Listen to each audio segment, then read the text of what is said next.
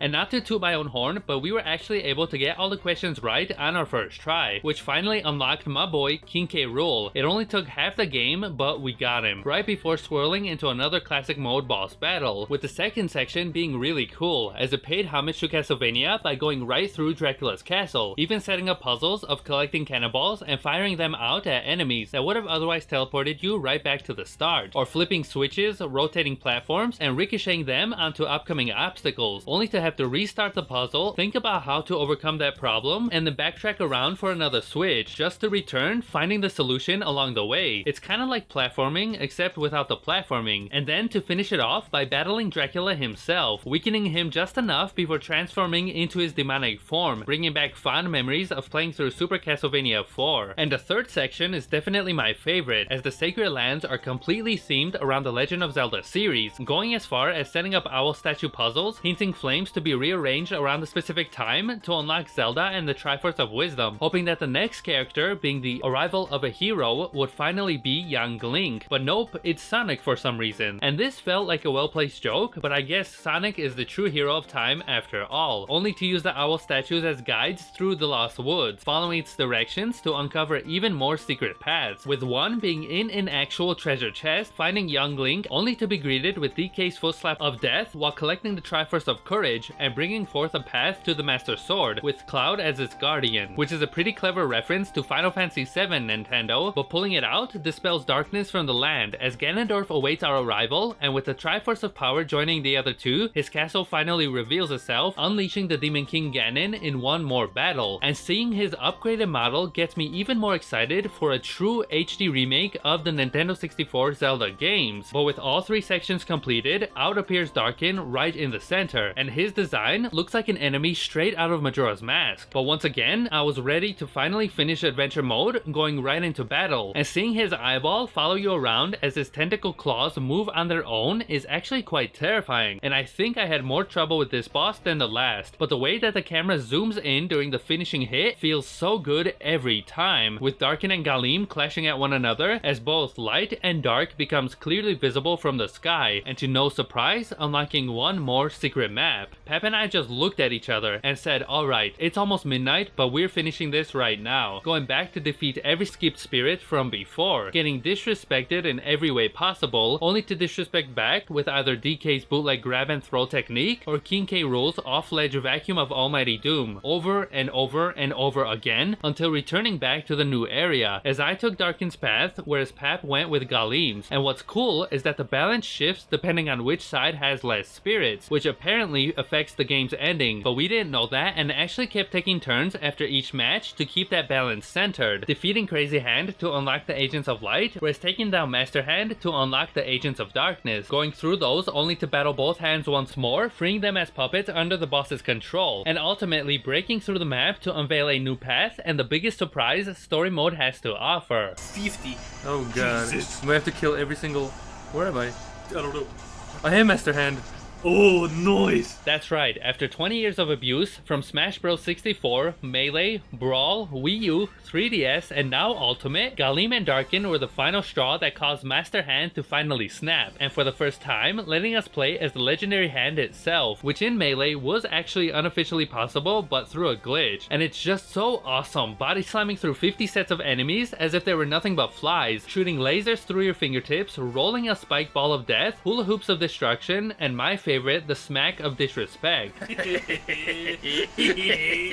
Disrespect. All to finish off with the bullets to the face, conquering both light and darkness, leaving us with one more decision to make. After everything is completed, which ending are we going to choose? Going left to Darkin or right to Galim, both giving similar battles as their first encounter around, as well as two bad endings, with one as light rays completely obliterate Darkin, our heroes, and the universe alongside it, whereas the other piercing Galim to death by chains, as darkness swallows everything up instead, and it's actually quite dark. But taking the middle path lets us choose our final three fighters on the journey towards the true ending, as the stage ascends, battling previous puppet challengers, and even dodging Darkin's attacks or Galim's attempts to slow you down. And for those that finished Final Fantasy VI on the Super Nintendo, haven't we seen this done somewhere before? But once at the top, these floating orbs will bring forth every single classic mode boss battle to be defeated one more time. And getting this far, we weren't going to risk having to redo this entire section all over again, so keeping balance between light and dark was our best option, bringing forth the final battle against Darkin and Galim as they both face us together. So trying to keep their life bars even seemed like the best strategy at first, but every chance we were close, I was somehow bamboozled instead, so taking one boss out at a time proved to be a bit more effective, while dodging a variety of insane projectiles, explosive laser bombs, and those weird wave things. And it was actually pretty awesome to see their attacks so in sync, only to knock out one eyeball as the other boss transformed into either a giant hammer or protruding needle, before entering their second stage of teleporting tentacle stabs, aerial drill kills, and ripping through space itself. It didn't matter which boss was defeated first, as long as they were both destroyed before you are, collapsing into the ocean and bringing forth the livestream of spirits back to the universe as the credits roll on screen, replaying the story's cutscenes. Now, I'm no mathematician, but that looks more like billions of spirits flying around rather than just the 1000 plus we were actually allowed to capture, so where were the rest of them hiding? But completing adventure mode unlocks the Galim and Darkin legendary spirits, which once leveled up to 99 are completely overpowered, be it replaying the bosses for every ending or restarting in New Game Plus mode, having all the spirits transfer over between the two saves. And I swear, it only took me about 50 hours to 100% World of Light, so either putting the Switch in sleep mode while playing the story also affects your overall time, or maybe the 2 weeks I spent on this section slowly added up to being over 300 hours, which sounds completely insane, as not even my Breath of the Wild save that took 2 years to 100% comes close to that kind of time. And I'll admit, adventure mode had its fair share of surprises, but ultimately I was hoping for more story development and cutscenes to tie everything together, especially after getting spoiled with the voice acted intro and beautifully rendered new challenger reveal videos. I know Smash is known for that, but thinking there could have been a Metroid section leading up to a Ridley battle, unlocking him as a result, despite the fine print stating otherwise, would have absolutely blown my mind. Now, I don't remember much from the gameplay of Brawl Subspace Emissary, for better or worse, aside from the cutscenes, so expectations were high to see what character interactions Nintendo comes up with this time around, even with Sakurai stating otherwise in a direct that this was more for fun rather than a story, as rewatching that made me realize just how much charm these fighters have with one another, that even without any dialogue spoken, you can easily understand the subtle humor and what is going on in this world. So despite its flaws, World of Light was pretty good for an on-the-go quick battle experience if that is what you were looking for, but had it included a fleshed out story, tweaked out the tiresome loading, made the entire mode co-op, and even,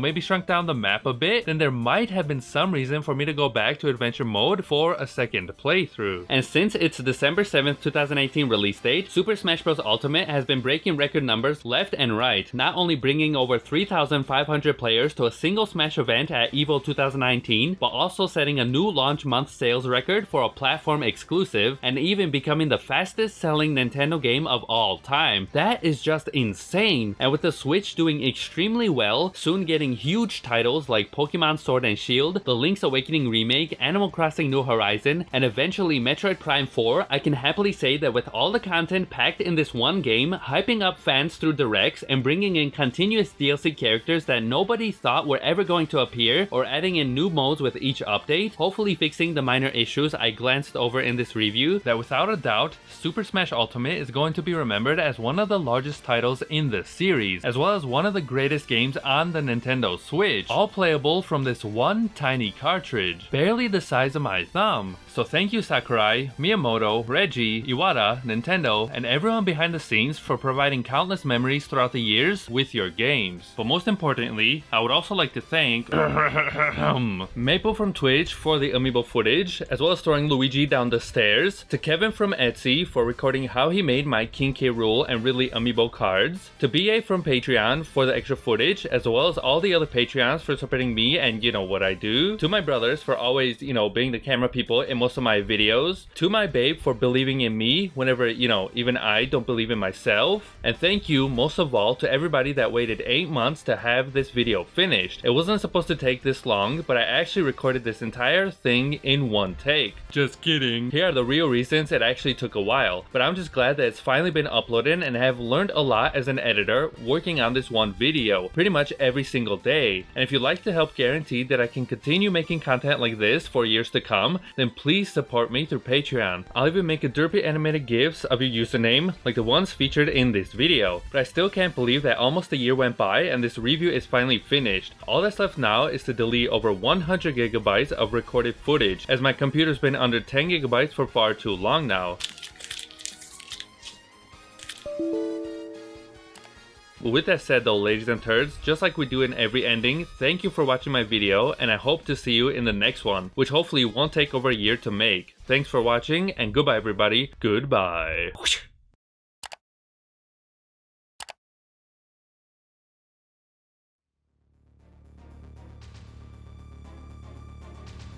What character do you want in Super Smash Bros? What? I want Travis Touchdown, I want the main character from Undertale, and I want Sam, the main guy from Death Stranding. Even though it probably won't happen. Probably won't happen, but I still want him in there. Oh. Kojima. I want Tomba. I want Sly Cooper. And I want Johnny Bravo. Johnny Bravo, of course. It'd be cool if they had like an entire collection, kind of like the Dragon Quest hero, or they have Johnny Bravo, Ed and Eddie, Courage the Cowardly Dog. Yeah, that'd be awesome. And like different, Dexter, they got it all. That'd be awesome. It'd be gorgeous. Alright, then. I don't know if Fifi plays Smash. Doesn't look like she has any thumbs, but okay. I would like Crash Bandicoot to be in there. I'd have a heart attack. Spyro the Dragon, that'd be awesome. It can be the original PlayStation models or the remastered versions, as well as Harry Mason from Silent Hill, or maybe Pyramid Head. Capcom, take over Konami and take Silent Hill like you do with Resident Evil. Bring over Silent Hill, a collection. Come on, make a new one. PT, that'd be awesome.